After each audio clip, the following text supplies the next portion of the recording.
What's going on today? We have a special guest, Akil McLeod, aka the Dapper Advisor, and we got Chris Flip the World as a hammock, the hammock team today. How you doing, Akil? I'm very good. How about yourself? Good, man. Good. So again, this is all about you. We'll just tag team and ask you some questions. So first and foremost, where are you from, and when did you start to get resale, man? Man, well, thanks for having me first off, man. I appreciate it. So I'm from Brooklyn, New York. I started reselling in 2013. I've been reselling for a while. I started my eBay account since like 2008. I started off just selling like some of my old shoes, like trying to build up my sneaker collection at that time. So I was like buying like old Jordans and then like trading them in basically to kind of get some better stuff. And then once I quit my job in 2012, I just started selling my clothes to just kind of make ends meet. And I realized I was really good at this. I'm like, this is starting to work. It's starting to click. And I just kept going ever since. Love it, man. And then, so are you selling shoes and clothes right now? I know you're a Dapper Advisor, so I'm guessing it's shoes, clothes, and apparel. Kind of give you the whole view of what you're selling. Yeah. So when I first started, I was selling mainly shoes. Then I started selling suits because that's what I was wearing at the time. I basically sold all my sneakers to buy suits. Then I sold the suits to pay the bills. And now I'm still selling clothes and shoes, but a lot of like consumer electronics mixed in there too. Nice. And where are you mostly getting all your stuff? Just thrift. Last year I was doing a ton of retail arbitrage. Now I'm just almost 100% thrift. I'm doing a little bit of Alibaba stuff as well, but mainly just thrifting. And then the Alibaba stuff is mostly to build that private label. Or are you trying to build your own like private label brand, or just trying to fill that gap to then keep the sales coming in? Yeah, mainly just to keep some sales coming in, just like trying to do some research and seeing what people are buying already, and then just buying those same stuff and then just throwing them into the store. Nice, man. Love it. Yeah, So then 2008, that's an early time, man. That's back in the day of eBay. back in the day, yeah, man. That's when so much changed since then too. Like it's a whole new world right now in terms of eBay, but it's better. It's improved. What have you seen the biggest difference from like the '08 eBay to now? Man, customer service is way better. That's probably the number one thing I've realized because when I first was on eBay, it didn't matter what the buyer said. They were siding with the buyer. It didn't matter. They could buy a shoe and send you back a brick, and they'll say, "Well, they shipped something back to you, so sorry." And now it's like they actually have your back a little bit. You could actually kind of, you know, you won't get scammed all the time now. So it still happens, but it's definitely much more improved. And I think um I think for the most part, that's probably one of the biggest changes I've seen. Okay, nice. Yeah. And then, like, kind of like, what's your roadmap and kind of what you're looking for in terms of the next year or even 5 years in terms of your reselling side? I know you said you talked about a little bit Alibaba. We'll dive deeper into that as well. And let's give it Hmm. that roadmap and kind of see where you want to progress in those next couple of years. Man, the game plan for me literally changes year by year. Literally every year it changes. I remember at one point, like last year, I was 100%, well maybe 90% retail arbitrage. I was selling shoes, and since I moved, I kind of just started to go back to thrifting because the thrift stores were just so much better on this side of town. So my game plan constantly changes, but overall, it's literally just to keep acquiring some more properties.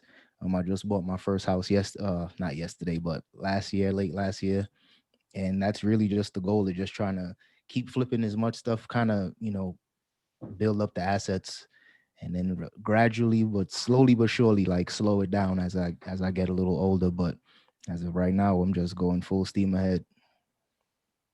Nice. And then in terms of like, so you want to, your whole goal is to cash flow your resale business as much as possible, then to buy, I'm guessing, single family homes and then be able to rent those out for that income to be kind of more stable, correct? Yeah, yeah, that's mainly it. I'm looking into some Airbnb stuff as well. My neighbors, they actually have an Airbnb, and they literally have a different family in there like every 3 days.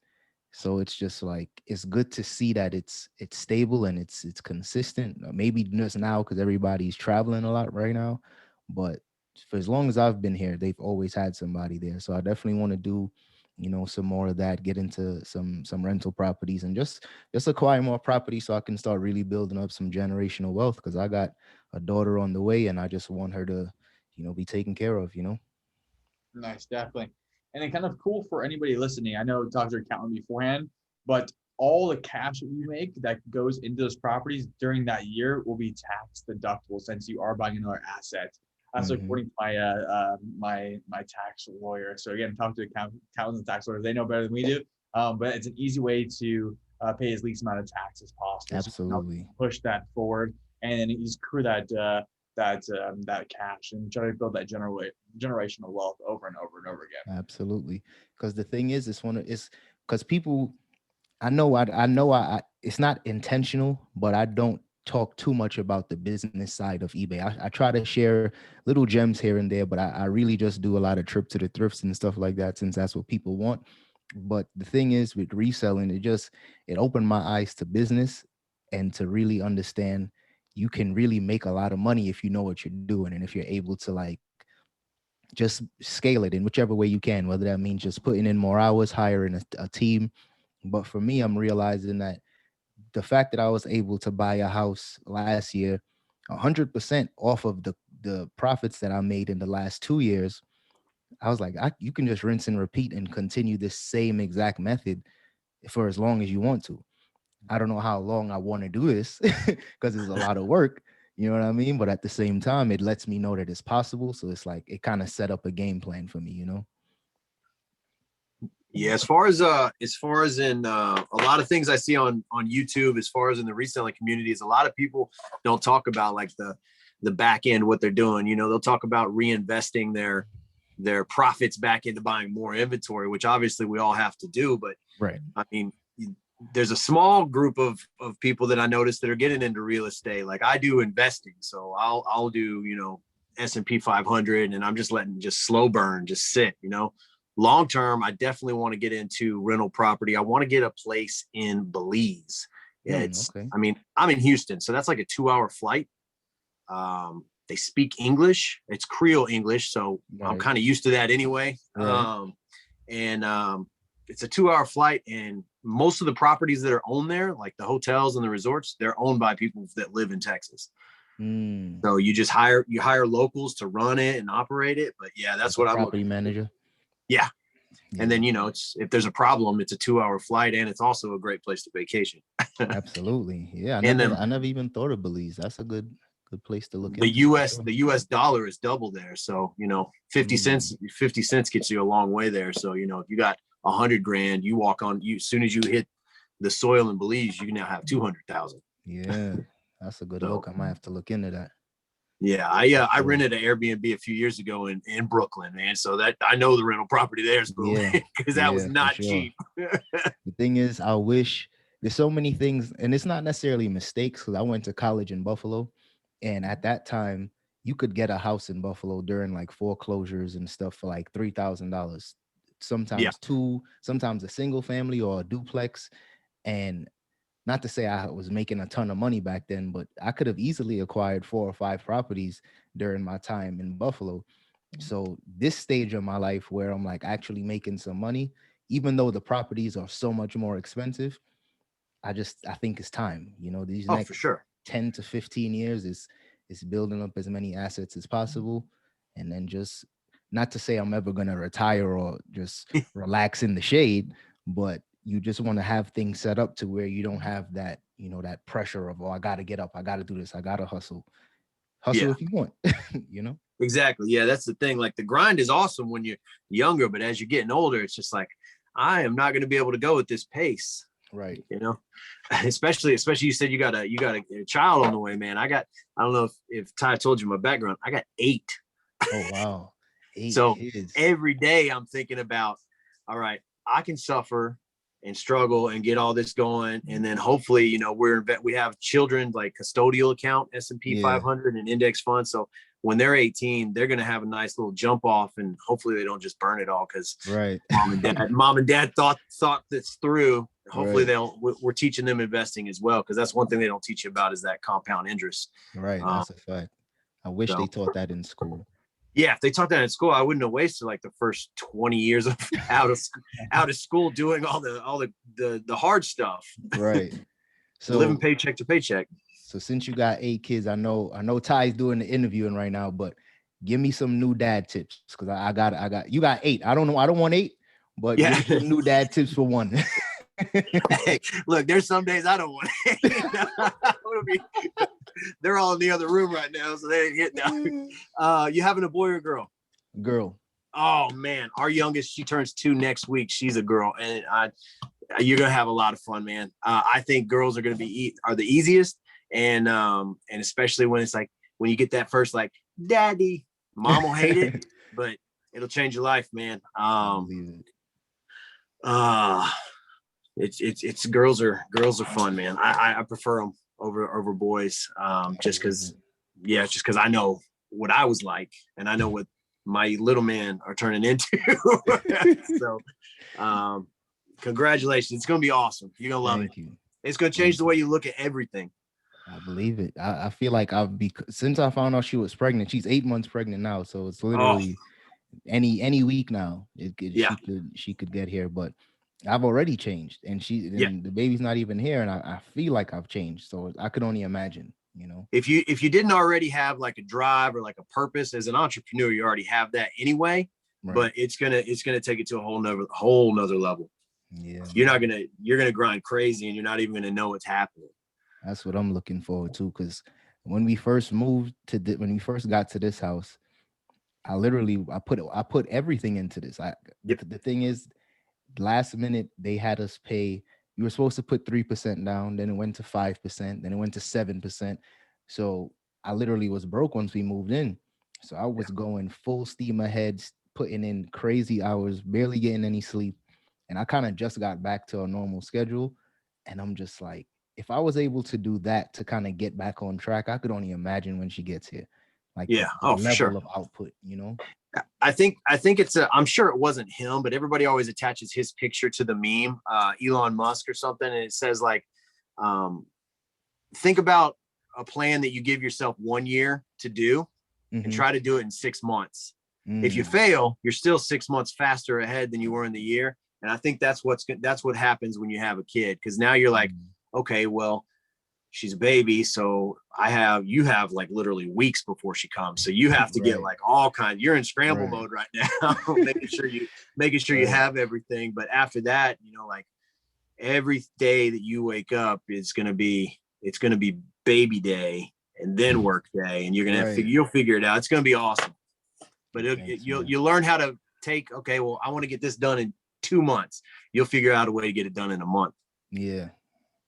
Because you want that extra month to just enjoy your child. Right.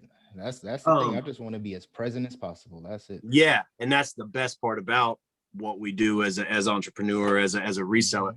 I saw. So you're not doing like the new shoe flips anymore? No. So I did that all of 2020. Like that was literally my grind. I would go to the Adidas outlet and pick up like sometimes 100, sometimes 150 pairs. Because we have the Adidas clearance center in Arizona, and it's only 2, I think, in the country. I think it's one here in San Diego. So I would go and just get crazy.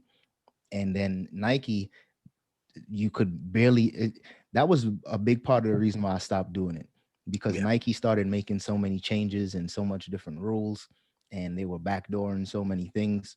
So it's like, if you don't have like a connection or like a friend on the inside, it makes it that much harder to really scale the business. So I kind of just fell back completely. I still have a few pairs that I'm like still sitting on, but for the most part, I don't really do the new shoes anymore.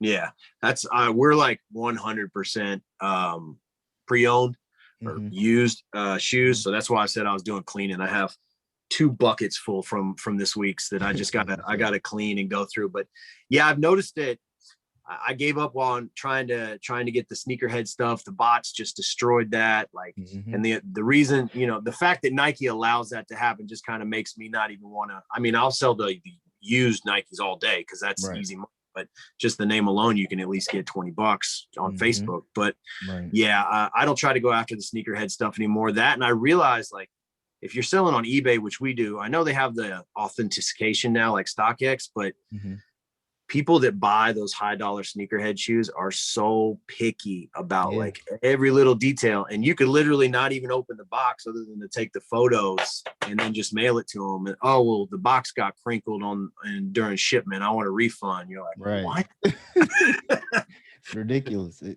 then you got to beat up the postman. The worst part about being on this side of it was the fact that I was that consumer. So I know exactly what it's like. And I remember getting shoes that I thought was brand new and the lace might have a stain. And I'm like, oh, I can't keep that. Yeah. When you collect them and you understand it, but then when you get that, wake up, you're like, man, I can't believe I sold those shoes for $600. And then 2 days later, it's like return requested. And you're like, oh, you're like, I know they were new. Right.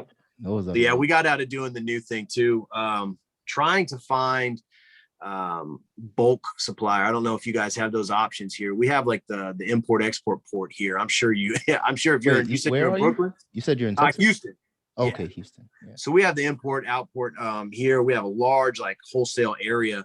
I just found like 2 warehouses that sell Amazon shoe return pallets. Oh wow. So like each pallet's 130 pairs of shoes, mixed brand. But they don't let you you just have to buy it. Okay. So I mean, the price is, I think it's like $1,300 so it's right around $10 a pair, but they're supposedly brand new, but you don't know if you're getting 130 pairs of Skechers or. Yeah, that's tough. So, and then with it being on Amazon, I'm sure they probably put a lot of private label stuff in there too. So. Yeah, and that's what you don't want. You don't want that. So what we find here at our thrift stores all the time is like, it'll look like an Air Max, but it's called Fashion. Like that's the brand name. It'll have the check and everything, but when you look on the inside, it says Fashion. Wow. Yeah, you gotta pass on that. We got a lot of knockoffs around here. And that's how it is. I see those a lot too. I don't see the fashion ones, but I see the ones with like the crooked check or like the little extra piece of something in there, but just gotta pass on those.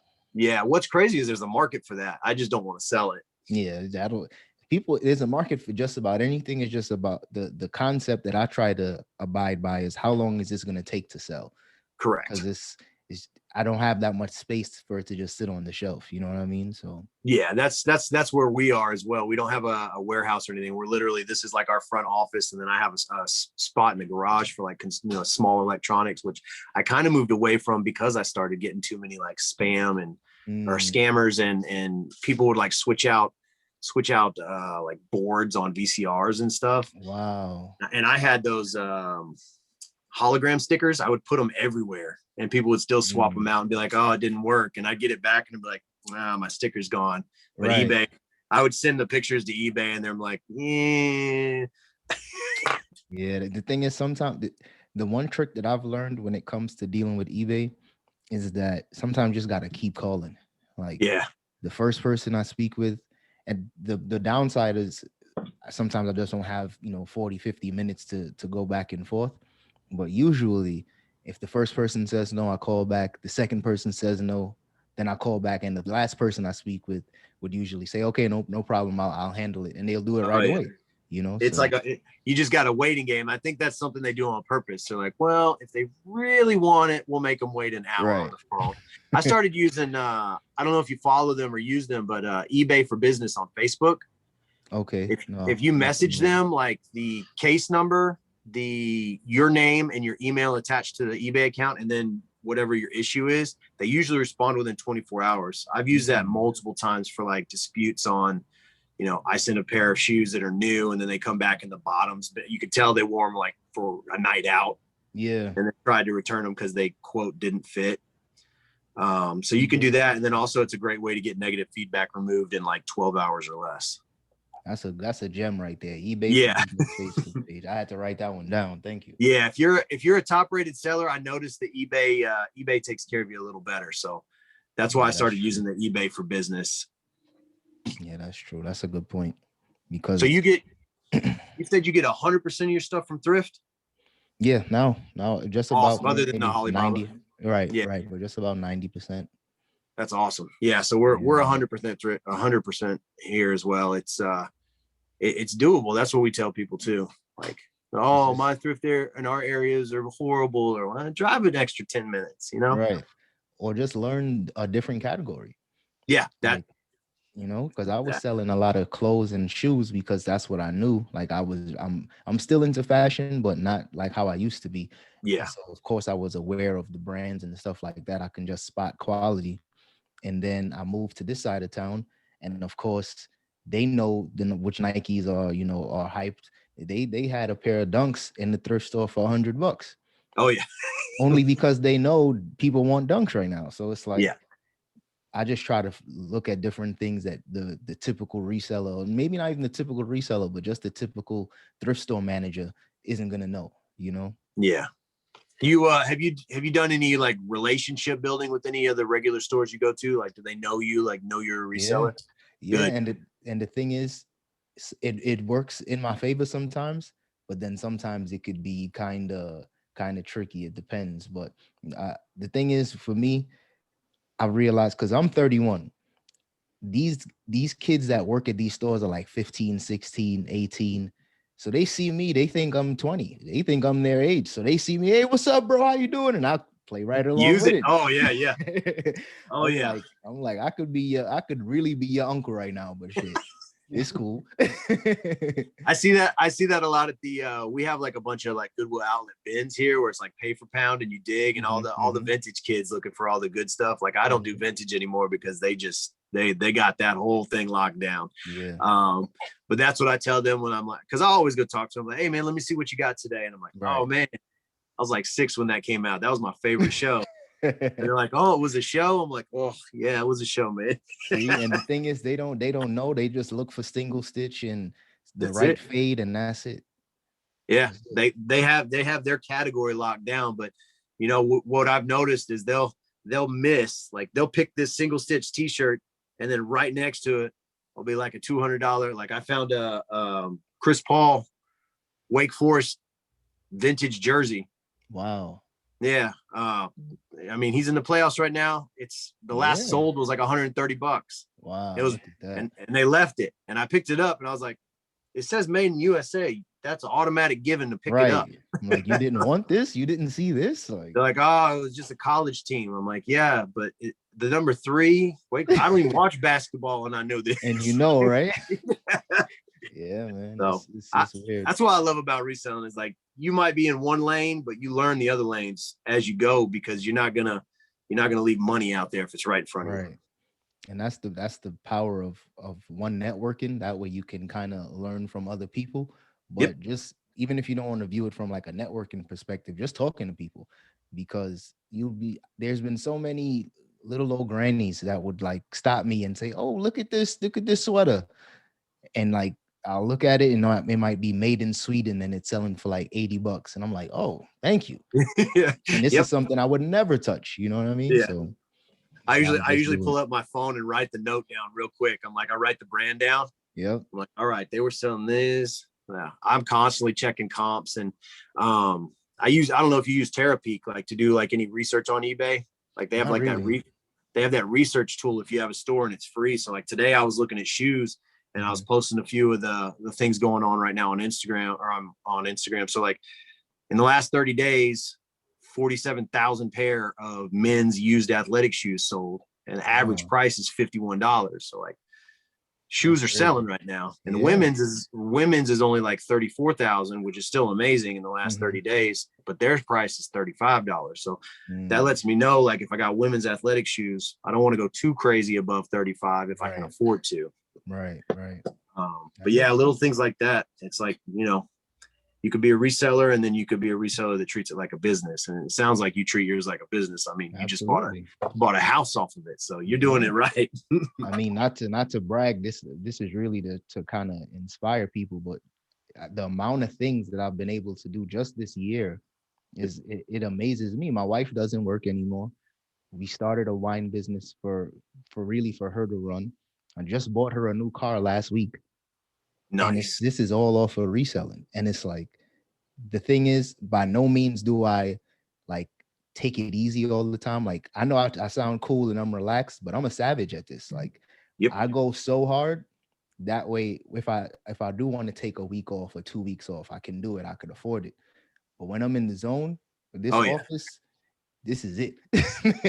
I'm in here nonstop. And that's that different mentality that, you know, I tell people, like, anybody can be a reseller, but like, it's different when you want to turn it into what you got going on. Like, that's that switch that you can either have it or this is just a hobby. Mm-hmm. And you know, like, we're going to be out of town for Wednesday, Thursday, maybe Friday this week. So I'm grinding nonstop to get all these shoes cleaned and photographed so I can ship, so I can take photos and send them to HAMMOQ while we're out. Isn't the work doesn't stop. Right. Isn't it crazy how, like, right before we take a trip, we work so hard, and then it's like you can't even really take a break, but I don't even know how to describe it, but it's like, anytime I'm out of town, the day before, I'm up all night trying to get ahead. All night. So I get it. Yeah, and it's worth it. That's the issue, right? Like, you're always relying on yourself. So now you have to push that. You have to make those other 2 days really count. The other 3 days you're off. And you're always mentally going. I know I am. I'm not sure about everybody else. Like, even when you're on the vacation, you're still mentally in the office. At least sometimes. Sometimes you might break. Oh, for sure. For sure. Well, the good part is you guys will be handling all the listing stuff for me. I'm doing the hard work now, and then you guys are going to do the stuff that I can't stand doing. Sure. That's what's up. And this is good for both of you guys as well. Like, some of the highest players that we're working with in terms of that do shoes, they actually are starting to automate their sourcing. So instead of actually going to thrift, we see kind of a peak at thrift. They're actually starting to get shoes shipped to them at scale. So it's kind of a good idea for anybody else that wants to really level up. They're doing about 250 to 350 units a day by getting those shoes shipped them, cleaning, photoing them, and then pushing them up. And they're paying $1 to $2 per unit of like good 40 to 50 bucks per unit is kind of what they're doing recently. Well, if you can get them to give you their source, I will pay you a finder's fee. I have the source, but I can't say it online. That's I can't tell anybody. Yeah, don't say it on live. Don't say it. We save that combo for doable, later. right? Doable. Like, that's what they're doing. They're really finding a way to then scale it up and move a lot of units really quickly. Yeah, I mean, that's the thing. Like, right now, you know, we're trying to do like maybe 200 pairs a week. That's with me being, you know, the missus will not clean shoes, which understand. So that's me doing all the cleaning, all the photographing, the sourcing. She'll come sourcing with us. But if somebody rang our doorbell tomorrow morning and they had a pallet in my driveway full of shoes, best believe I would be like, yep, drop it off. Let's go. I'm not going to turn that down. That would be such a game changer. Oh my goodness. Yeah. If I didn't have to go to the thrift, if it was just in the driveway. Yep. Man. That's the goal. That's what I've been looking for, right? It's like, how can you build that out as much as possible? Like, people are hitting the 100,000 a month in terms of revenue. They have that sourcing on lock where they're building it at scale.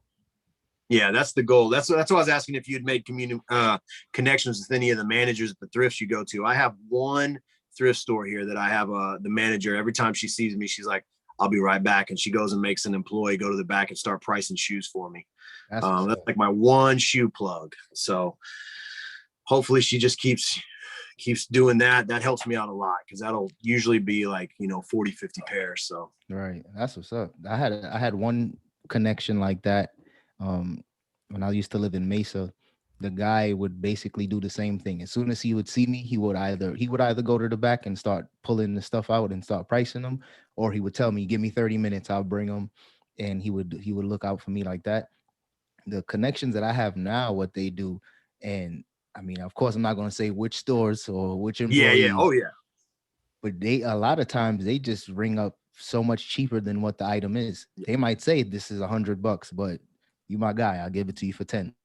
Like that's the stuff that's been helping me kind of really build a business and really see some bigger profit margins, because if the thrift is pricing it for $100, best believe on eBay is selling for at least 200. So yeah.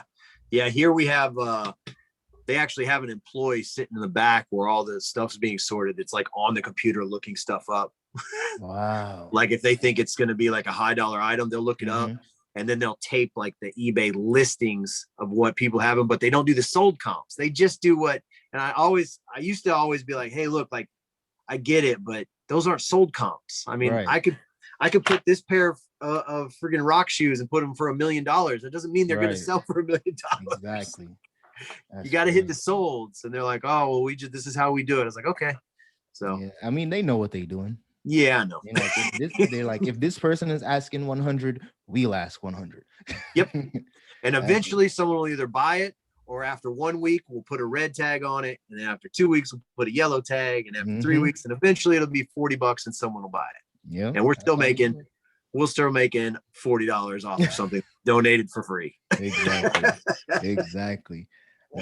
Just looking at that model from that perspective, I've always been thinking of like, maybe I would one day want to open a thrift store, but the problem is I'd have a terrible thrift store that nobody would want to go to because I'd sell everything online. So it's like, well, that's what I was like. Why don't I just get a 501c as like a charity, and then just set up boxes with my stuff on it in parking lots, have people donate. I'll sift through it, take what I'm going to sell, and then I'll donate the other stuff to Goodwill or whatever. That's because that's what that way you don't do. have to have a store. You just have a box that people dump stuff in. That's literally what people do. So, I mean, go for it. That's something I might look into right after this video.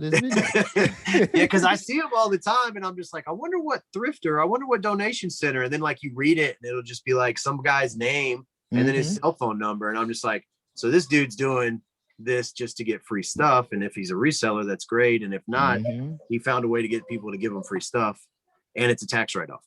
Yeah, it's genius. Amazing. And even I remember my mom was telling me, because she still lives in New York. Excuse me. She still lives in New York. She was telling me that people are like finding a way to like dig into those donation bins. So she'd be at the grocery store, and as soon as she's leaving, somebody's like hanging out of it, just legs out, just digging through it. Yeah. And then what we have a lot is people will just like put the stuff next to it. They won't even mess with like having to get out and all that. They're literally, it's like they just throw it out. So we'll see trash bags, and then people will try to put like old school box TVs, which gamers love those TVs. I don't know why, but they do. Those are quick sales on Facebook Marketplace. But yeah, people don't even put it in there anymore. Because I don't know. I also do dumpster diving, so I see all kinds of crazy stuff. Like we hit up like a Saks outlet dumpster, and it was like all Nikes. What they did is they just cut the top of the box off. What? And then so it's just the shoes that had been like discount, no solds. They just chunk them. Wow. Yeah. So we get those and jeans and jewelry and all kinds of stuff like that. And great. Really the only thing that I've ever come up with is the reason they chunk it is because it's easier to just throw it away and write it off than to send it back to the manufacturer. Like if somebody goes to a Ross or a Marshalls and buys a pair of jeans and then takes them home, tries them on, they don't fit, they don't like the way they look, right? But they've already taken the tags off. You can still take it back with a receipt, but Ross can't sell it. Yeah, they just chunk it. Yeah, now you got me wanting to go to Saks. That's that free money. But then you got to deal with like security guards and people being like, "Get out of the trash." You're like, "I'm making money," you know. Yeah. These shoes pay my mortgage. Little do they know. Exactly. That's the thing, man. Like everybody's got to hustle. Now that once you start like reselling and thinking about different ways to make money, even the dudes holding the signs up on the corner, like that's a hustle. They're making it.